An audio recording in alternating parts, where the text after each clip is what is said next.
Look at the economy right now, and you will see a glaring contradiction. In one part of the country, luxury car dealerships have sold signs on the windshields, and hedge fund traders are relaxed. In the other, ordinary households are stressing over grocery bills and turning to credit cards just to bridge the gap. This chart shows the S&P 500 tracking near record highs, while consumer confidence hits a 74-year low. Those lines form the K-shaped economy. Wealth parked in assets kept growing, but if your cash came from labor, you got squeezed by rising costs. I am going to give you a specific, prioritized playbook to protect your money right now. We are going to go step by step to transition you out of the vulnerable wage earner position and into the resilient asset owner position. When money gets tight, your brain starts making bad decisions. The stress literally impairs the part of your brain responsible for rational thinking, triggering a biological panic state that causes you to freeze or take dangerous risks. The immediate antidote to that panic is a clear, written plan. Write down your monthly income, log every expense, and tally up your debt. Putting these numbers into a logical structure forces your brain out of the fear response and back into active problem solving. Step 1 is building your cash cushion aggressively. The old standard was 3 to 6 months of expenses. In a slowing job market where AI is eliminating positions and hiring is sluggish, you need to target a 6 to 9 month buffer. And do not leave that money in a regular bank account earning 0%. Open a high-yield savings account. Many of these accounts are currently offering yields around 4.8%, meaning your emergency fund actually grows while it waits for you to need it. Step 2. Attack your high-interest debt like it is a financial emergency, because at a 20% interest rate, it absolutely is. You execute this using the avalanche method. List your debts from highest interest rate to lowest. Pay the minimums, but throw every available dollar at the highest rate card. Once that balance disappears, roll that entire payment down to the next. Every dollar you carry in credit card debt costs you 20 cents a year. Wiping that out is mathematically identical to earning a guaranteed 20% return on your money. Step 3 focuses on stopping the quiet bleed of your wealth by executing a ruthless audit of your fixed expenses. Pull 3 months of bank statements and highlight every recurring charge. Cancel the forgotten subscriptions you do not actively use. Then call your auto and home insurance providers, get competitor quotes, and negotiate your premiums down. Step 4 is building an income stream completely independent of a primary employer.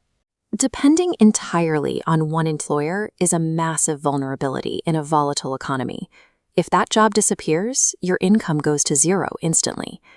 You can start small by leveraging skills you already have, like tutoring or administrative work, freelance graphic design, or basic handyman repairs. Platforms like Upwork and TaskRabbit make it easy to find active markets for these services today. Focus on generating a reliable $200 to $500 monthly buffer. This secondary income stream flows directly into your emergency fund and debt paydown, ensuring that even if your main job is disrupted, you are never starting from zero. Having an independent stream of cash means that if your primary industry gets disrupted, you aren't starting from scratch. You have a defensive moat already in place. Step 5 is transitioning to offense by understanding and acquiring inflation-resistant assets. To start, look at low-risk government options like I-bonds, which adjust with inflation, or short-term treasury bills, which preserve your purchasing power safely. Invest in the S&P 500 through a low-cost index fund. Over the long run, this compounding growth historically averages 10% per year. Using dollar-cost averaging, you invest the exact same amount monthly. When the market dips, that fixed dollar amount automatically buys more shares. This means a market downturn is not a signal to panic and sell. Recessions drive prices down, creating a rare window to acquire wealth-generating assets at a steep discount. Accumulating ownership of productive assets while prices are low is what separates the people who barely survive a recession from the people who come out the other side actually wealthier. Zoom out to the macro context. The national debt is approaching $39 trillion, with interest payments alone now costing $1 trillion a year, more than the entire defense budget. To fund these massive interest obligations without direct tax hikes, governments often rely on revenue tools like tariffs and inflationary monetary expansion. These policies work like a hidden tax on the middle class, manifesting as higher prices at the store and a steady loss of purchasing power on every dollar you earn. do not wait for the Federal Reserve or slow-moving politicians to construct a rescue plan for you. Policy takes years to shift, but your rent and grocery bills are due right now. This financial squeeze is the result of a system arranged to protect top-tier assets. Policy, tax structures, and monetary decisions are often prioritized to maintain the stability of wealth holders, leaving the average wage earner to absorb the shocks. What actually protects you is action. Build that 6 to 9 month emergency fund. Attack your highest interest debt with the avalanche method. Audit your fixed costs. Launch a second income stream. And invest consistently in low-cost index funds. Knowing the unvarnished truth about how money works strips the system of its power to exploit you.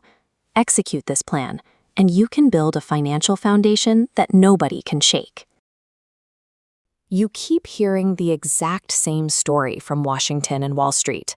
The stock market is at record highs, GDP is growing, unemployment is low.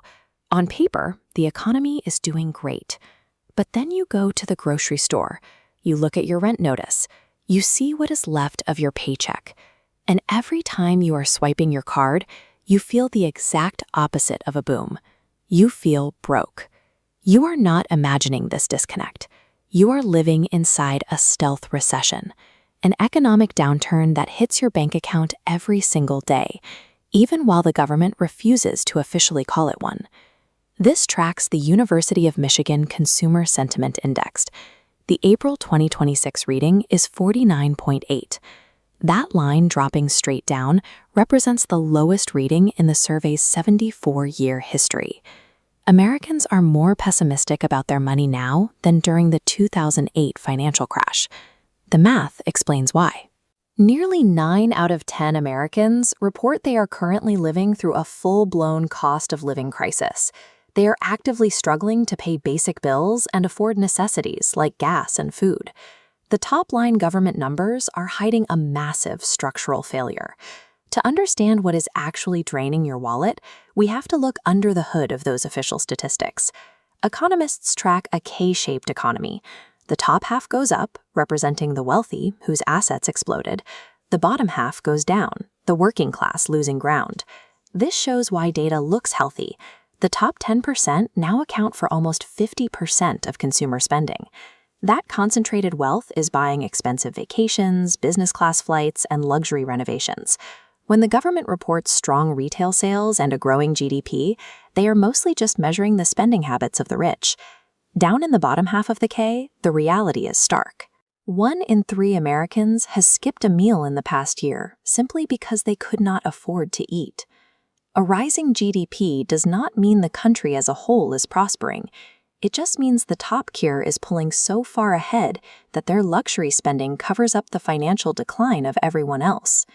You might have received a standard 3 or 4% raise at work recently and assumed you were keeping up, but you are experiencing real wage loss.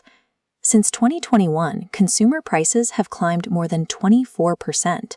Food, rent, and transportation are all vastly more expensive. Your salary might be higher on paper, but the actual purchasing power of your money is dissolving away. Because paychecks no longer cover basic living expenses, the personal savings rate has cratered. Middle-class families are draining their emergency funds and putting groceries on credit cards just to survive the month. To fight rampant inflation, the Federal Reserve deliberately keeps interest rates high. Chairman Jerome Powell and the Fed use these rates to cool the economy. But those high rates do not stop the wealthy, who already own their assets. They crush anyone trying to buy a first home with a 7% mortgage or trying to finance a car. It acts as an invisible tax on working people. Businesses are feeling the pressure of those borrowing costs too. Instead of expanding, they have adopted a low-hire, low-fire strategy. They are not doing massive layoffs, but they have completely frozen new hiring. This leaves workers entirely trapped. Your paycheck buys less every month, and the frozen job market makes it nearly impossible to leave. There is another major force driving up your daily costs, and it comes directly from trade policy. A tariff is a tax on imported goods, but foreign countries do not pay it. American importing companies pay it. Following the policy shifts in 2025, The effective tariff rate on American imports jumped from about 2% to nearly 12%. Importers do not absorb that massive tax hike. They pass the entire cost directly onto you, the consumer, injecting a whole new wave of inflation into everything you buy. It creates a slow death by 1,000 cuts. Households are hit with synchronized price hikes on new technology, rising home insurance premiums, and higher costs for furniture or clothing shipped from overseas. Because working-class households spend almost all of their income on consumer goods, they pay the heaviest penalty for these tariffs. The wealthy invest their money and remain insulated, while you pay the tax on every purchase. You know exactly what is happening. You have to stop waiting for Washington to officially declare a recession and start building your own defense. First, manage the squeeze. Ruthlessly audit your monthly spending to cut overlapping subscriptions, and aggressively shop around for new home and auto insurance rates to offset NAS premium hikes. Second, protect whatever cash you have from inflation. Move your emergency funds out of zero-interest checking accounts and into high-yield savings accounts or short-term treasury bills where they can actually grow. Third, bulletproof your current income. In a low-hire trap, jumping ship is dangerous. Focus on upskilling right where you are to make yourself completely indispensable to your current employer. The official numbers might be propped up by luxury spending and structural illusions, but your personal financial defense is entirely in your own hands.